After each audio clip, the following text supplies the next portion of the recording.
I remember hearing things like CPI, overnight lending rate, bank rate, and I'm like, what the heck do all those things mean? And it's designed to keep you confused, by the way.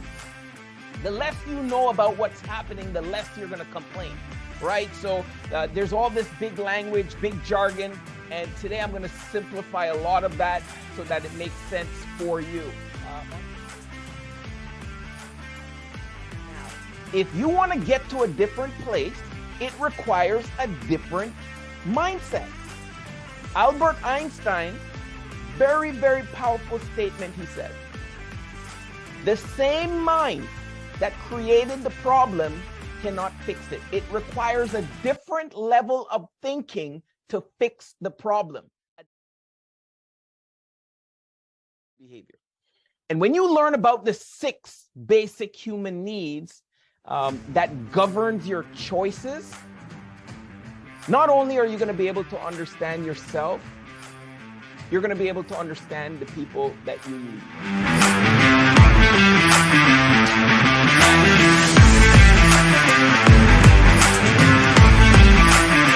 How are you, champions?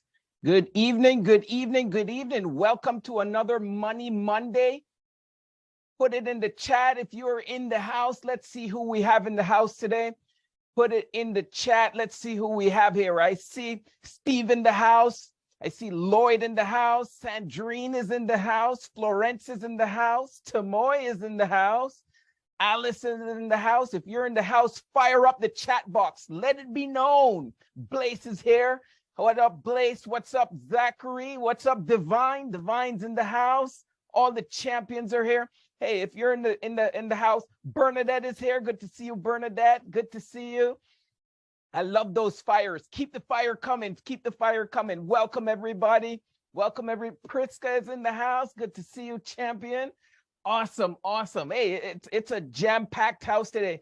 Good evening, Zachary. We have a packed house today, and I am fired up to be here. I am really excited to be here.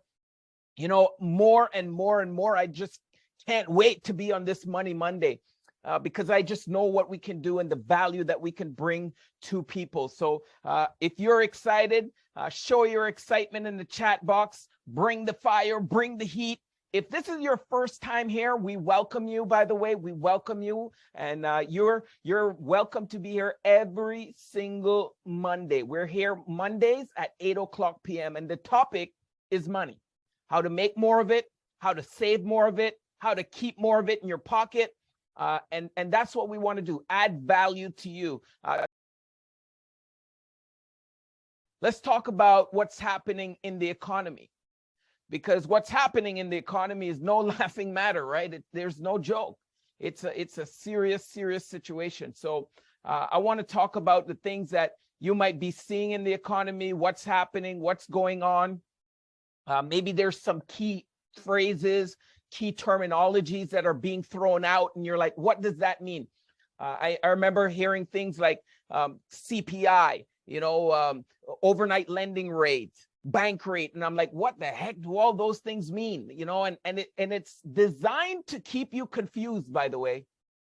The less you know about what's happening, the less you're going to complain, right? So there's all this big language, big jargon, and today I'm going to simplify a lot of that so that it makes sense for you. On Wednesday, you may have noticed that the Bank of Canada increased their policy rate by 50 basis points while they're continuing quantitative tightening. And if you recall, quantitative tightening, so let me give you quantitative easing, right? There's quantitative easing and quantitative tightening.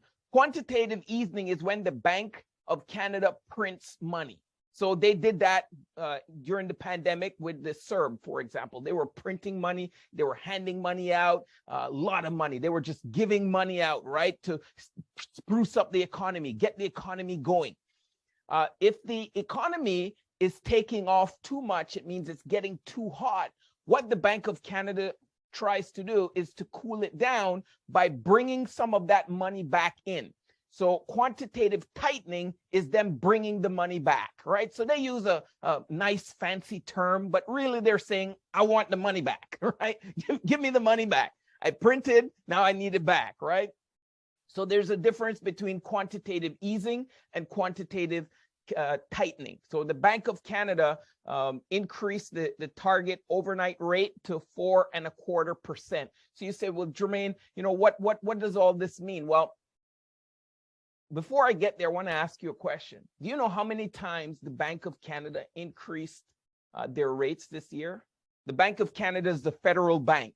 Okay, so this bank is on top of all the other banks. 7 times. How many? 7 times they've increased their rate. By the way, how many times this year have you gotten a raise at work? Because this affects everything, right? It affects your spending, the power, your purchasing power of money, how far your dollar can go. Every time they increase the rates, your dollar goes less and less. It's able to reach less and less further, right? So 7 times. What is the bank rate? What is the overnight lending rate? I'm just going to be very, very simple. I'm going to give you in very simplistic language. The bank rate is the rate that the central bank, so the head bank, the Bank of Canada, this is what they charge to the other banks to borrow funds. All right. And then the overnight rate, this refers to the rate that the banks charge each other. Did you know that banks borrow money from each other? Were you aware that if, let's say, Bank A is running into difficulty to cover their reserves, let's say they have some deficiencies in their reserves and they need to top that up, their first bet is to go to another bank, right, before they go to Bank of Canada. So there's 2 rates that is out there in the economy, the bank rate and the overnight lending rate. So the bank rate, again, refers to the rate that the Central Bank of Canada, what they charge to lend out their funds. And the overnight lending rate, you'll hear this term thrown around a lot, is the rate that the banks charge each other to borrow funds amongst themselves. All right, so that's all that is. And they're usually a little bit different, okay? Now, what is the impact of all of this? There's people right now, there's people literally on this call as we speak that purchased a house in 2020. And their mortgage payment in 2020, this was when the housing prices just took off, right? But here was the deal. The interest rates were really low. You could get really low interest rates on your mortgage. So people bought houses like crazy because they were fearing that they wouldn't be able to buy a house if they don't buy it now. So everyone was buying. And, you know, many people bought. And this particular person that I'm talking about, they purchased in 2020, and they were paying about $3,000 a month for their mortgage. And now with all of these hikes, in fact, the previous hike, not this last one, but the previous hike, their mortgage went not from only $3,000 a month, but now it's up to $5,000 a month. That's a $2,000 per month increase since the house was purchased in 2020. And now this family, what they had to do was, unfortunately, they had to move into the basement and they had to rent out all of the rooms that they have up top, right, in order to cover that $2,000 a month gap. So I want you to understand things are getting out of control. Things are getting crazy. There's a whirlwind out there. A lot of people are using credit to bridge the gap. And this is what you're going to see more and more and more of. Now, you will hear this terminology out there, CPI, or Consumer Price Index. What is the Consumer Price Index? So let me give it to you like this. Let's say it's the beginning of the month. All right. You got your check from where you work. And let's say your rent is due or your mortgage is due. So you pay it. You jump in your car.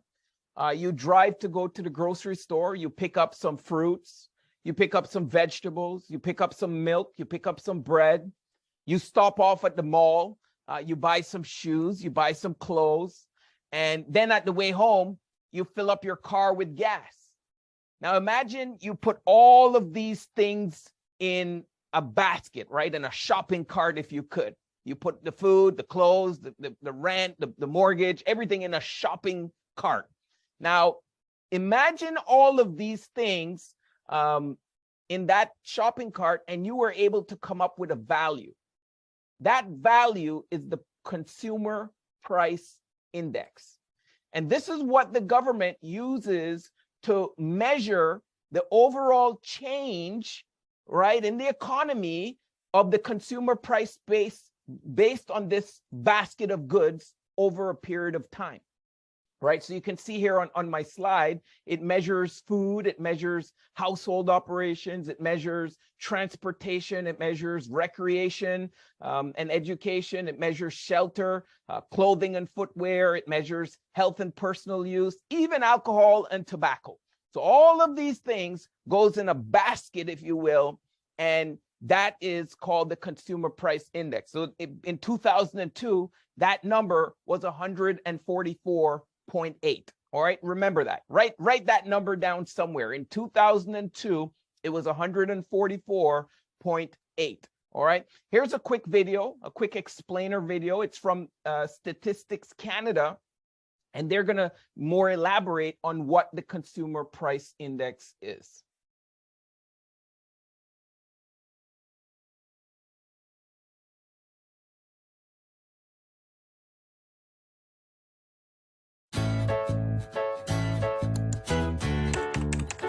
The Consumer Price Index, commonly referred to as the CPI, is a measure of the rate of average price change for goods and services bought by consumers in Canada. The CPI is the most widely used indicator of inflation.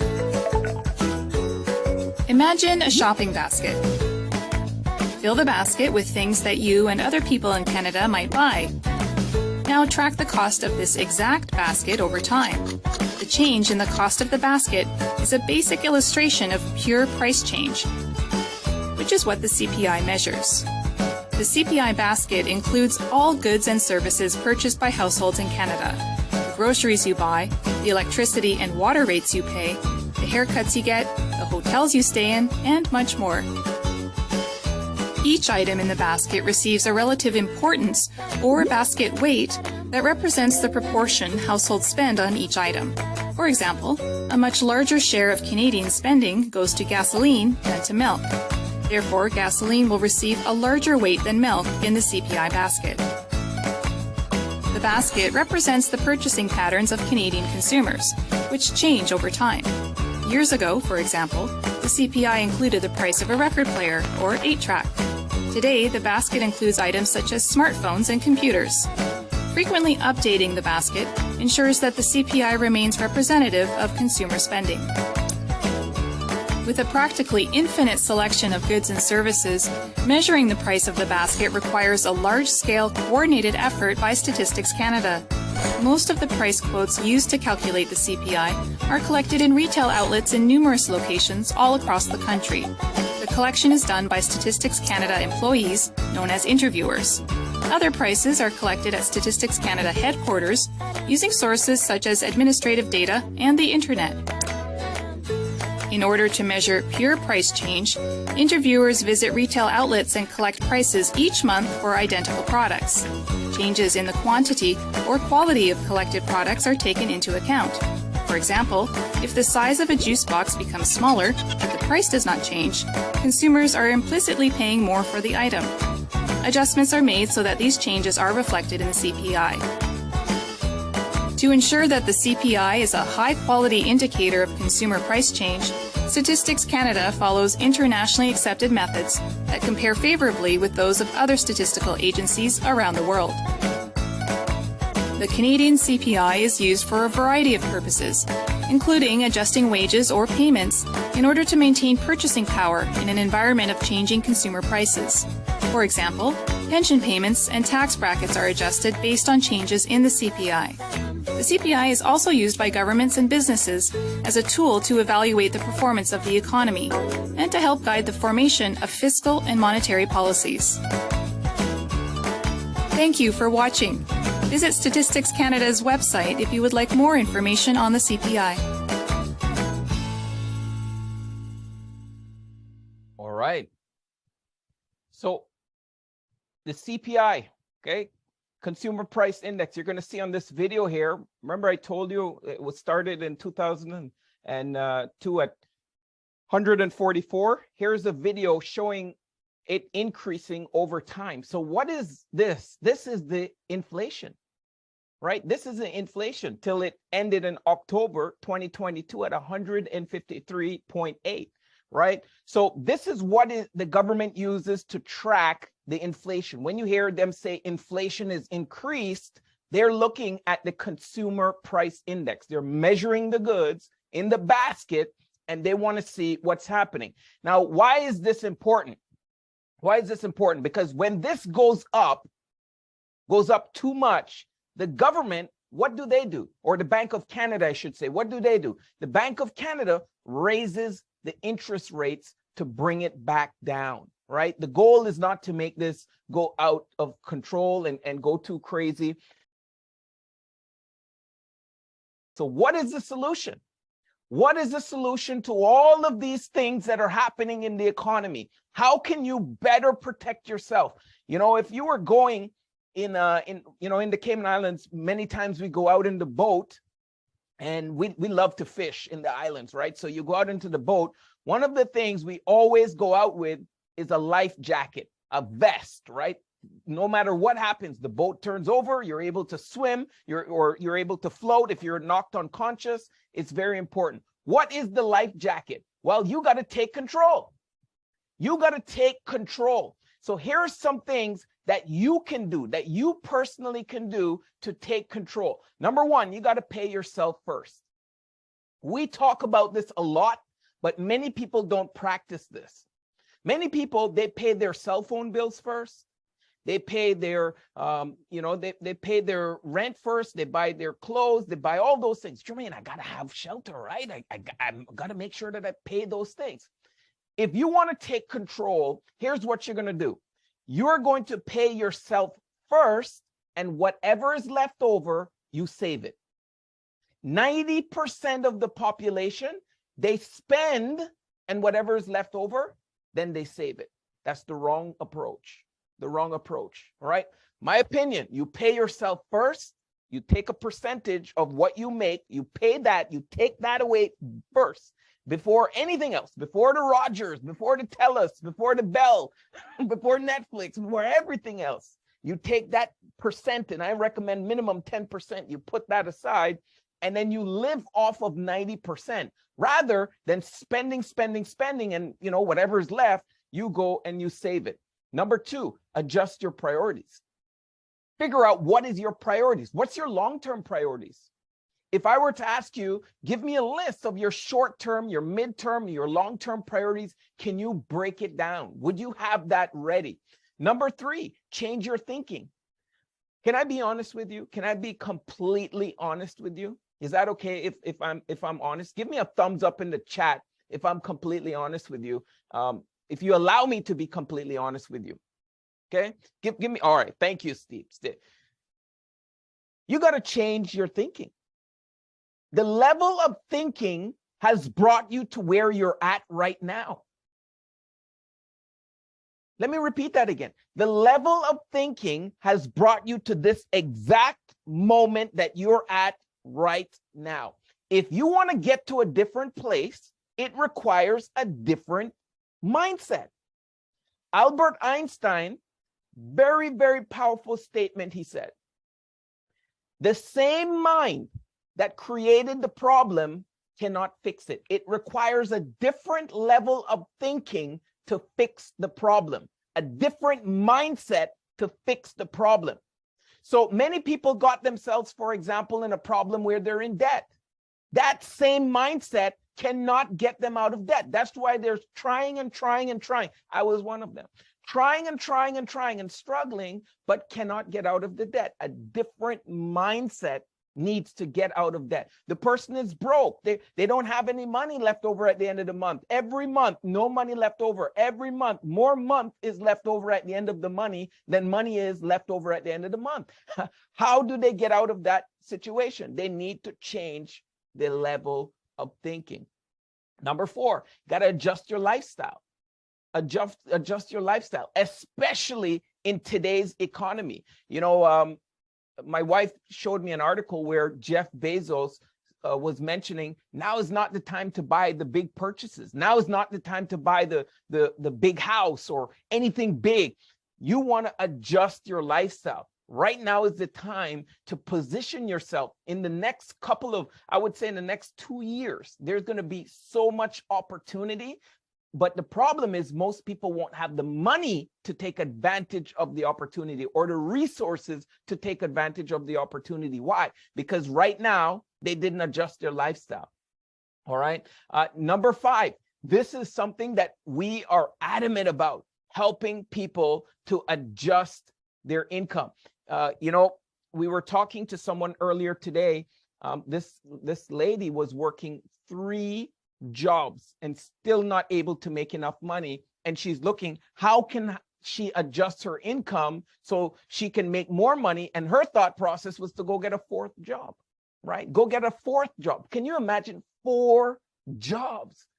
Okay, so people are looking for additional income, and we advocate to have additional multiple streams of income in a business format, right? In a side hustle rather than multiple jobs. Number 6, you got to avoid the credit trap.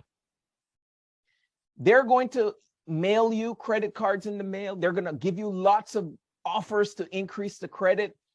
But I want to challenge you to avoid that credit trap. This, let me tell you, it's very, very easy to get into debt.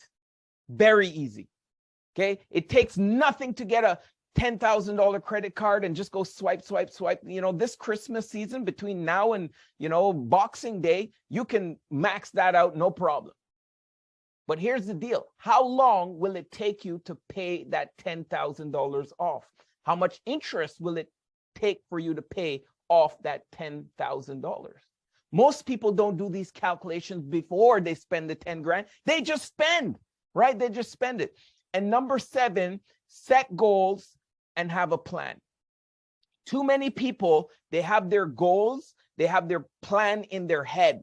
And it's not a goal, it's not a plan till you have it on paper, right? You got to take it out of your head and put it on paper.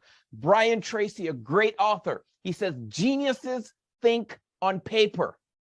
Geniuses think on paper. Get it out of your head and put it on paper, right? Have a goal, have a plan. Now, there's 3 accounts that you ought to have when it comes to building any type of security, right? You want to have that safety jacket. Here's the 3 accounts that you need. You need an emergency fund, all right? And this emergency fund is your money that you put aside so that you can save if something happens. Let's say you have a car and you're driving and boom, you ran over some nails and you lost a tire, right? Okay, that's $400 for that tire. You got to go get a new tire. You shouldn't have to use your credit card and go swipe your credit card for that tire. You should have a fund, your own fund that you use and you pay yourself back when you are finished, right? So that's the emergency fund. The second one you want to have is a short-term savings. And short-term savings is different from emergency fund. This might be if you have a trip that you want to take, or some leisure activity that you want to do, or something that's fun or good, you use this short-term savings. You save up for your short-term goals, right? A trip that you want to take your family away somewhere. Again, you don't use your emergency fund for the leisure trip. You don't use your credit card for the leisure trip. The smart thing to do is to have a short-term savings fund for that. And then the third one is the long-term savings and investment, some sort of long-term savings for retirement, right? After age 65. You build these 3 things, you're going to be solid as a rock. And here's what you ought to do. You ought to have them in 3 separate accounts. This should be 3 separate things. Why? Because many people try to put everything all in one. But what happens? They spend and they're not sure where they're taking from. Are they taking from their long-term savings? And then they get to age 65 and they wonder why they can't retire? Are they taking from their emergency fund? 3 separate accounts is the best way to run this strategy. All right. So you want to have your emergency fund, your short-term savings, and your long-term savings. This is going to make sure you have that powerful, powerful life jacket that, yeah, doesn't matter what happens out there in that weather, the boat can turn over. All right. Doesn't matter what happens, you will stay afloat. Okay. Why should you save for the future? All right. Well, you want to feel more secure, don't you? Don't you want to feel more secure? How do you feel with that life jacket on? Security, right? You want to be prepared for emergencies. You want to make sure your stress level goes down. The most stressful people that I see are the ones that are stressed and worried about money. When an emergency happens, their stress level goes through the roof because they're not sure how they're going to deal with that. You want to be able to spend with less guilt, with no fear. Many times people are in the line. They're going to go swipe their card or put in their PIN, and they're not sure if it's going to make it or not. You want to spend without worrying about that, not thinking about that. Okay? You want to be able to go into the restaurant. I remember once I was invited to the restaurant, and it was a friend of mine invited me. We went to a pretty nice restaurant, and I looked at the menus, and the restaurant is expensive when the menu doesn't have dollar signs. It just has numbers beside the the items, right? There's no dollar signs there. And I'm looking at it, I'm like, oh my goodness. So what do I say? I said, oh, I'm really not that hungry. I ate some stuff before I came, and I'm not feeling that well. And come to find out, so I order a salad, right? The salad alone was like $40. And at the end of the meal, he pays for it for me, right? He paid for the whole thing. But where was I coming from? A scarcity mindset.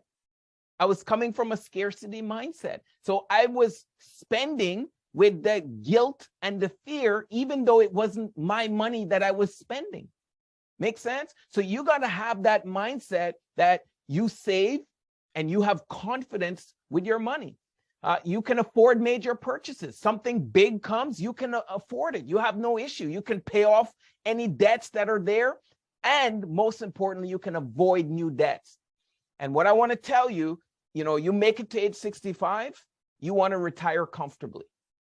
Many people, they say, oh, I'll worry about age 65 when I get there. Again, remember what I said about mindset, changing the thinking? At age 65, that is going to be your now. If you wait till age 65 to worry about it, it's too late. It's too late. Savings in retirement is sort of like the toilet paper roll, right? You ever get into the bathroom and there's no toilet paper roll? My wife is going to kill me for using this analogy, but you want to make sure you have it when you need it. Make sense? That's your savings. And I want to talk to you about something that's very, very important. I want to talk to you about leadership and the aspects of leading people. And we're going to go to the fundamentals. Many of you have maybe heard of this concept before. It's called the 6 human needs. All right. So I'm switching gears right now. Save your money. Now let's talk about leadership. The most fundamental aspect of leading other people is understanding what impacts your own behavior, your own behavior. And when you learn about the 6 basic human needs that governs your choices, not only are you going to be able to understand yourself, you're going to be able to understand the people that you lead. All right. So I want you to understand our behavior. It's motivated by these 6 needs. It goes beyond what we desire. It goes beyond what we want. These are needs. All right. These are all needs. Everyone on this call has these 6 needs. Every single person on this call has these 6 needs. But the order that we have them in and how we prioritize them, that's different from person to person. All right. So what I want you to do is look through these needs as I go through them, and I want you to pick out the two that are the most dominant for you. Okay, this is one of those areas that was a blind spot to me. I didn't know about this until I knew about it. And when I knew about it, it was like a new door opened and I saw lots of opportunity. So I want you to look, because our most dominant two needs, they're going to determine the choices that we're going to make, and it determines the action that we take. How many of you are sitting on this call thinking, man, if I could just take more action, man, if I could just do more, make better decisions? This is going to help you to understand that. All right. So these are the underlying drivers for achievement. Write it down. These are the underlying drivers for achievement. So I'm going to go through them really fast, and then one by one, I'm going to break them down for you. Is that a deal? So the first one is certainty. The second one is variety. The third one is significance. The fourth one is connection. The fifth one is growth. And number 6 is contribution. So let's break them down one by one and see how we can use this to impact our behavior and help others to make decisions, also lead other people. All right, so this is going to help you on all fronts. Are you ready for this? If you're ready, say ready in the chat box. Let's see if you're ready. All right, let's see. Are we ready? If you're ready, say I'm ready. Awesome, awesome, awesome. There we go, there we go, there we go. All right, so let's look at the first one, certainty. We all have the need for certainty. Every one of us. We have the need for safety, stability, predictability in our life. Like if we went through life and nothing was certain, you would go crazy. Literally, you would literally lose your mind. We have that need for certainty. I mean, just if you're sitting down, the chair that you're sitting on, you need to have a level of certainty that when you sit on it, it's not going to fall to the ground. You need a level of certainty that when you're going upstairs and you're on the second floor, the third floor, the fourth floor, that you're not going to fall through. The building is going to stay up. The roof is not going to collapse on you. We all have a need for certainty. We like to feel secure in our jobs. We want to feel secure in our homes. We want to feel secure in our relationships. We need that certainty, right? We want to avoid pain. And we want assurance that our basic needs are going to be met, right? So we need certainty for this level. When we lack certainty, you know what happens? We panic, we stress out. We panic and we stress out.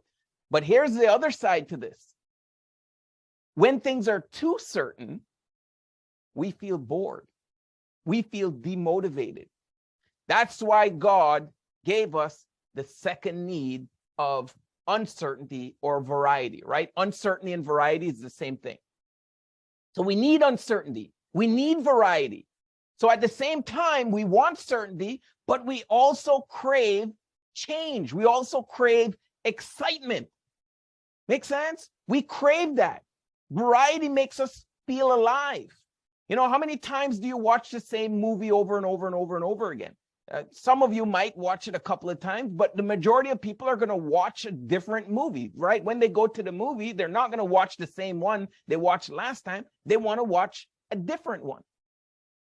Too much uncertainty, though, is going to cause us to feel fear, right? So not enough is going to cause boredom. Too much is going to cause fear, too much variety. So people with a big need of variety, you view them as the risk takers. These are people that you see, oh my goodness, John or Sarah is such a risk taker. They don't care about anything. These are people that they have a big need for variety, huge need, more than normal, right? This is dominant. This is part of their dominant too. And these people, some people also, they seek out conflict. Have you ever met someone that they seek out conflict, they seek out a fight, they seek out an argument, they seek out crisis? Why? Because it makes them feel alive. It's variety, it's new. They come alive when the crisis is happening. You might be like, ah, right? They're alive. They're like, yes, right? This is awesome. They seek out crisis. And that's because variety is part of their dominant two needs. Number three, the third one is significance. Deep down, we all want to feel important. We all want to feel important. We all want to feel unique and special. Write that down. We all want to feel important, unique, and special. Every single person has that to some degree, right? We want our life. We want our work.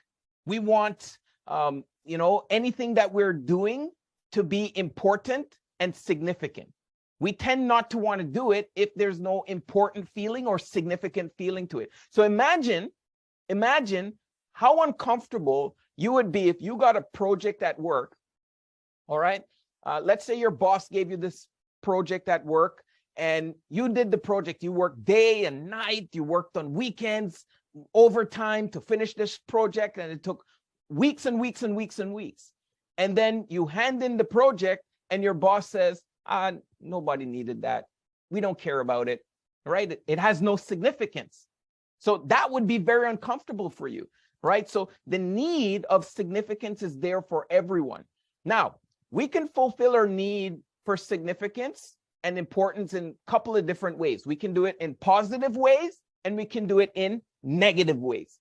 One way is by becoming a high achiever. Have you seen those people that no matter what, they have to achieve, right? Achievement is on their top priority list. At all costs, they have to be known as a high achiever. Why? Because they seek significance. This is one of their top two drivers of the 6 human needs. Okay. Another way, and this is a poor way, by the way, is to put other people down. I'm sure you've came across someone that they just love to put you down or people down. They love to criticize. They love to put people down. They love to find fault. And to elevate themselves, they put other people down so they can feel better about themselves. Okay. And that's not the right way to do it. But some people get significance through that. Some people get significance by doing unique things, right? By dressing a certain way, by certain hobbies, by certain hairstyles that are out there, right? That's where they get their significance. So when you see those things, you understand that significance is in their top 2 of the human needs. Make sense? And then the next one is connection. You see, everyone has that level. They strive for a level of connection or some sort of affiliation with people. Some people interchange this word with love, right? Love might be too strong for a lot of people, that word love. So we use the word connection. Now, most people have that need. They want to feel a part of a larger community. We want to be loved for. We want to be cared for. We want to have that feeling of closeness, that feeling of union with like-minded people. It could be friends. It could be family. Could be colleagues, could be members of a club, some sort of community, right? We all want to feel that level of connection. You know, if you look at prison, they take the prisoners that are the most misbehaved, let's say, right? The worst prisoners. And what do? They put them in confinement. Right? They separate them from the crowd, and that's the level of punishment. Why? Because they're taking away that connection from them as a form of punishment. And believe it or not, over time, this is a horrible, horrible punishment. When you put someone in that confinement, they're by themselves, they have no connection to outside people, they start to go crazy. They start to lose their mind. We all have that need for a level of connection. All right, every single one of us. Now, next we have growth. Growth. As human beings, we all have the need to grow. Every one of us, to grow, to expand in our personal lives, in our professional lives, we have that need. We all have that need to grow. Okay? Many people's goal is to reach a certain position. Could be a financial target. We were talking about savings earlier, or a particular lifestyle. But when they get there, they become stagnant. They become unhappy. Why? Why do they become unhappy? Because they're no longer growing. They reached a plateau. People are the most happiest when they're making progress, when they feel that they're making progress. Think about it. When are you the most upset and mad and angry? It's when you feel like you're going backwards, or you're stuck, or you're in a rut, or you just feel like you can't move forward. No matter what, you can't move forward. You feel stressed, you feel frustrated, you feel angry. When are you the most happiest? When you feel like you're advancing. Write this down. Progress equals happiness. Progress equals happiness. We all need something to strive for, something that's going to challenge us, something that's going to help us to grow, or challenge us to grow and expand emotionally and spiritually and physically and financially and intellectually. We all need that. We all have that. And my belief is, why do we grow? What's the purpose of us growing? Why do we want to grow? It's for the last need, number 6. The 6th human need is the desire to make a difference. It's the desire to contribute to a greater good. This is the need to help. It's the need to serve. It's the need to support, or something bigger than ourselves, and in a meaningful way. Right? This is the reason that you'll see the Encore legacy members. This is their purpose. This is what drives them. That need to help and to support and to serve. And as humans, we have that desire to contribute something of value. Whether it's through the community, whether it's through family, whether it's through the society, or some project or work that we do, we all have that need.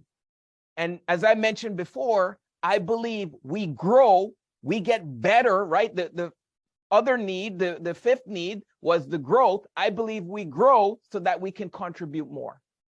We grow so we can contribute more. Why do I say that? Because fulfillment, the way to lasting satisfaction and fulfillment, because isn't that what we want at the end of the day? Yes or yes? Fulfillment. We all want to feel fulfilled, right? But fulfillment, long-lasting satisfaction, fulfillment, is through the last 2 needs, the need for growth and the need for contribution.